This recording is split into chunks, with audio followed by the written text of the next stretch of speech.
Good morning, everybody. Welcome to SoapBox Slam, where I get on my soapbox and I talk about any and everything. Today, I actually want to talk about the arts. This morning, good morning, right? Today, I want to talk about the arts, right? What do I mean by the arts? Like, we have fine arts and performance arts, right? And for whatever reason, I love the arts, right? Whether it's performance or fine art,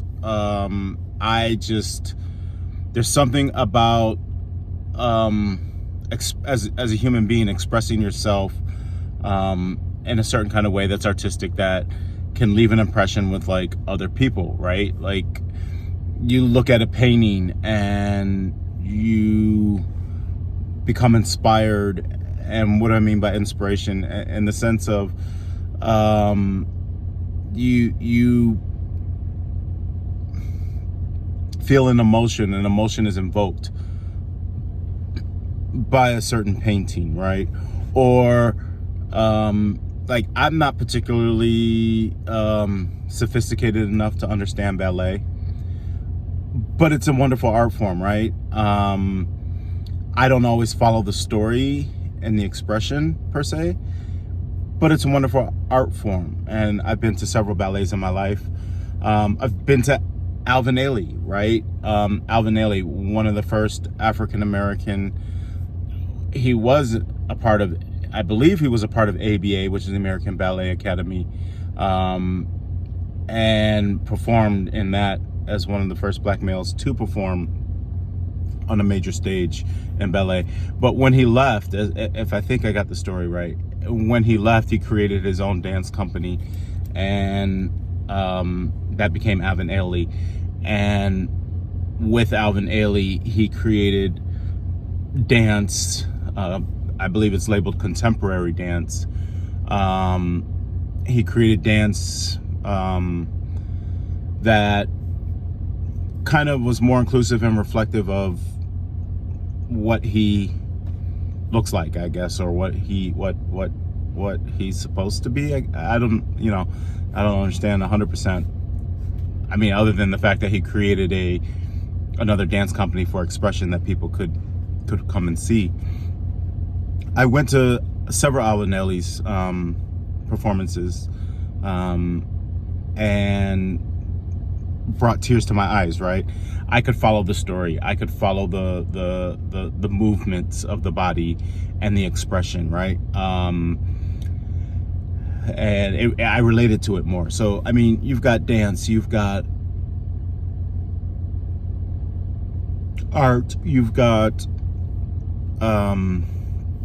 so I've been to a few operas in my life, and and not to boast or brag or anything like that, like, I did live in New York City, so I got to go to Lincoln Center and see these performances by the top tier performers in the top tier venues, right?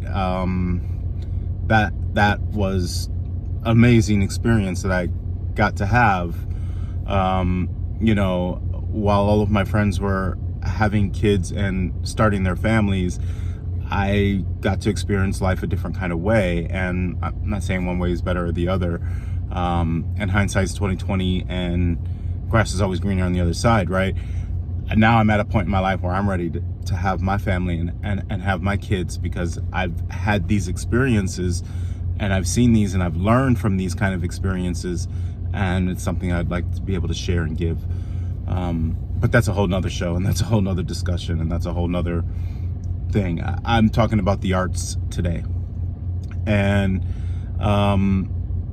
so we were talking about ballet, we're talking about opera, we're talking about contemporary dance with Alvin Ailey, or the other dance company Complexions, or we're talking about fine art, and we're talking about Egon Schiele to Botero to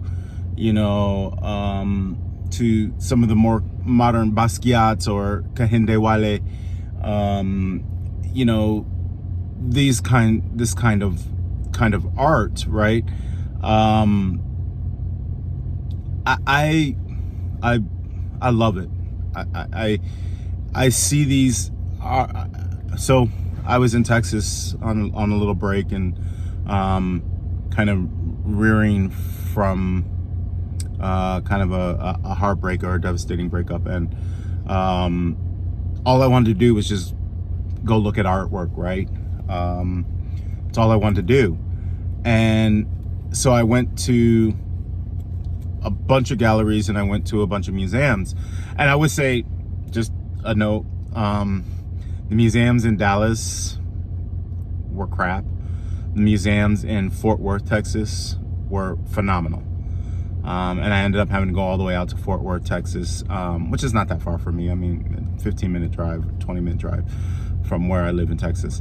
And just went to the museum, the art museum there, and, you know, walked around and looked at different paintings and was unbelievably moved. I mean, I like when I go to a gallery or go to a museum, an art museum or something like that, like I sit and I think about, like, what did it take for this artist to express themselves this way? What was going on in their mind? Why did they express themselves this way? What was the complexity of their thoughts that allowed them to execute the expression on canvas that way? What were they trying to evoke? What is invoked in me? What is it that I feel when I see this? Do I feel happy? Do I feel sad? Do I feel inquisitive? Do I feel,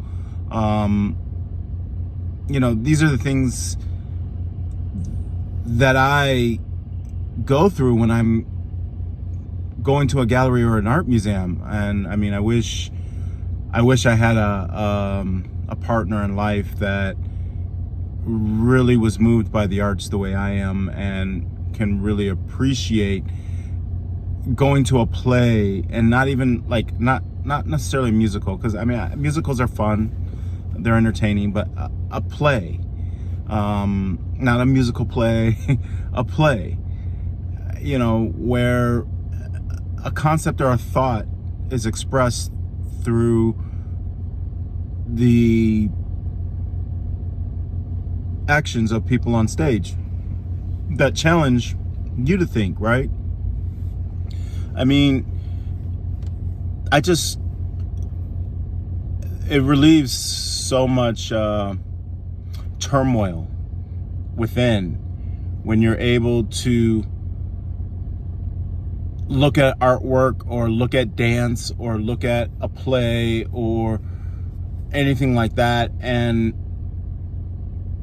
share that emotion, know that that emotion is shared with you through their expression, or you share emotion with them, that being the artist, them being the artist, you share that emotion as well, or that is brought out of you. And what more meaningful and beautiful would it be to have companionship, to be able to enjoy those kind of expressions. It's one of the finer moments in life. And you know, I think one of, like, I have learned so much more about your partner being your friend. And some people get it right from the very beginning, right? Like I commend and admire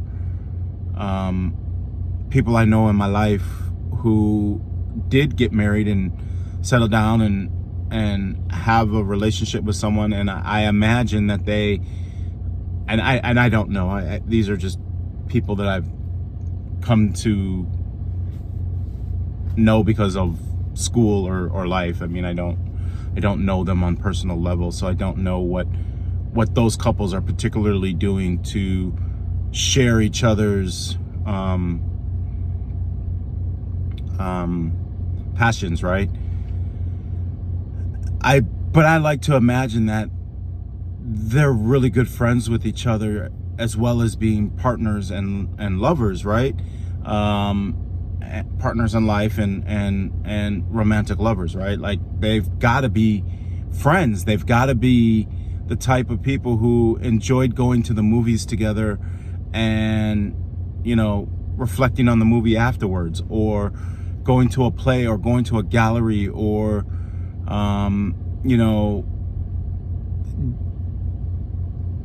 sharing those moments together and enjoying those moments together as friends, which strengthen their relationship. And I think if there's anything that I yearn for, it's the stability of a relationship and sharing those kind of moments. And I want to share those moments in the arts, share those moments watching jazz performances and listening to live instruments, right? I've been to the Philharmonics, I've been to Carnegie Hall, I've been to all of these places, right? And I did it all alone. And even now to this day, I'm alone. And I was in Dallas for a while after a unsuccessful partnership, and I went to this art museum, and then I got called back to work, so I came back to work in Illinois, and like every weekend I have been like I went to see jazz. I went, this weekend there's a gallery that I found in Greektown, and it's like, with all of the emotions that I've been dealing with, and the reflection I've been dealing with, and the therapy I've been dealing with, and all that, I feel like I just want to connect with artists who may have experienced some of the emotions that I'm experiencing, and expressed it in a way that is more tangible, right? And like something I can visually see, or something visual that can express what I feel emotionally or internally, right? And it's like an aha moment, and that sounds so cliche. I hate that Oprah is the one who came up with the aha moment, but it's like an aha moment in the sense that when you see it, and it's everything, that there it is. Like, that's what I feel at this moment, or that's what I maybe not feel at this moment, but that's what I am dealing with and fixing, or approaching. So and you know what, like, I have a cousin who I have not grown up to know, and she is a beautiful woman, and dealing with such a heartbreak, right? And not a heartbreak like what I'm dealing with, right? My heartbreak is completely different. Her husband died, right? I don't know all the details. I didn't necessarily grow up with her or knowing her, but and like I don't even know her, and I'm emotional about it because I would love to be able to go with her to a museum or something and just let her walk around, get to know her, but find some sort of artistic expression that makes her feel good, because I know she's hurting. I don't think you have to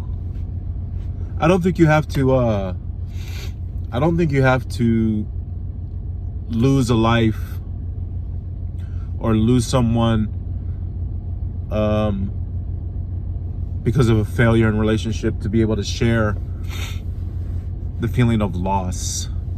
I don't think you have to, I don't think the circumstances have to be the same in order for you to share with somebody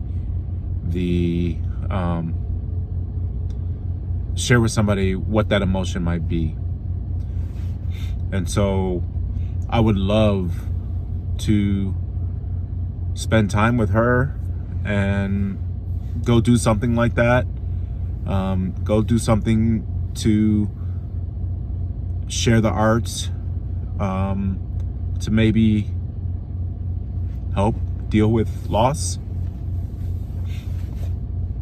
I think that's part of the function of loss. Art. I think that's part of the function of art. And I think that's one of the healthiest things that we have as human beings to do, right? So if my cousin sees this, and I want her to know that while I don't know her very well and we didn't grow up together, that I do feel her pain in the sense of loss. And if she does want to just get out of the house and see art, and maybe that art would put on paper what she may be feeling, I'd love to share that moment with her. But that is the purpose of art.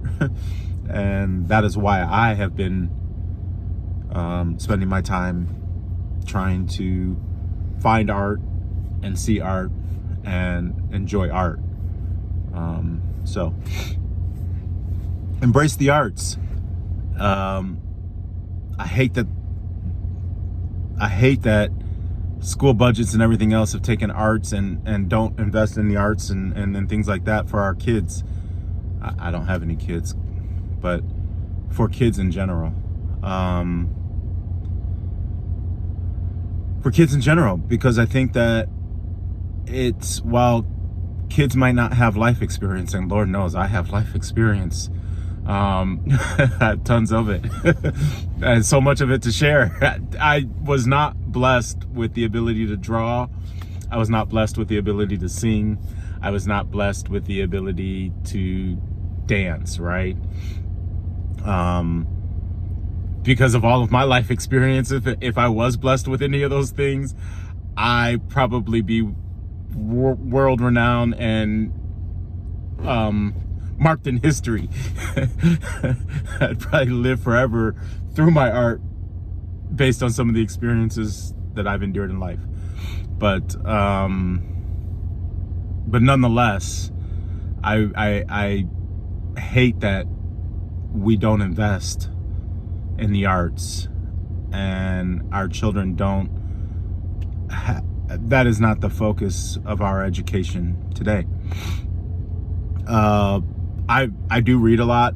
I wish I was more of an avid reader than I've been in my entire life.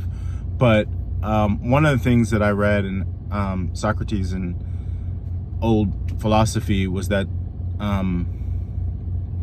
humankind should embrace mind, which means reading and expressing, writing, expressing the mind, working the mind, body. And at that time when they were talking about body, they said gymnastics, but in the literal sense it was more like a physical activity, and soul, a connection to some sort of spirituality, whether it was monotheistic or polytheistic, that there was a connection with your soul, right? And that your soul was rooted in something centered, like a sense of religion or a sense of spirituality. I'm not going to say religion per se, but spirituality. That being the connection to the soul. So mind, body, and soul. And we hear that expression all the time: mind, body, and soul. Mind, body, and soul. But it really comes from the writings that says mankind to be the most centered would have to express and embrace all three forms of that in life. And that's what I strive for. And so the arts to me are tremendously important. And I think that our children, or your children, I think that your children should have intense education focused on all three. And I think that's what keeps us centered. It's what's keeping me centered. I focus on all three to this day, even now.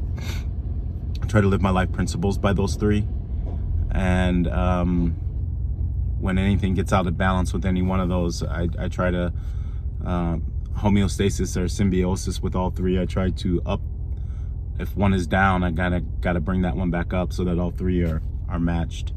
And that's what I'm trying to do. So have a wonderful day today. Be well. Good morning. Be well. Have a wonderful day. My work shift is about to start, and all the best.